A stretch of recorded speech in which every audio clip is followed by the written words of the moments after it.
Let's make a peanut chutney like this. Don't waste time. Let's move on to the video. Joss Moses Kitchen. Pot on a medium heat. Add 1 cup peanut. Stir continuously and roast. Transfer to a blender. Let it cool down. Add dry red chilies to the same pot and dry roast it.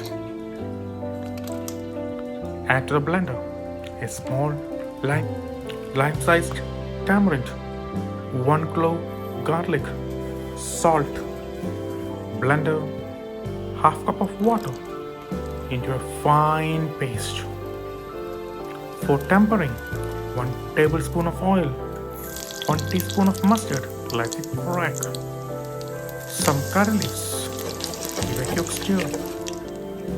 Add to the chutney and mix and enjoy with dosas, idlis.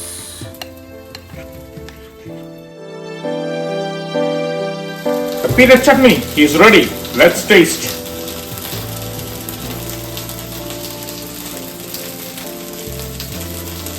I don't know why a peanut chutney tastes like peanut and a touch of spiciness.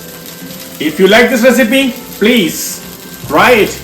And if you like it, share it, comment it, and give me a support by subscribing my channel, Joss Moses Kitchen. Bye.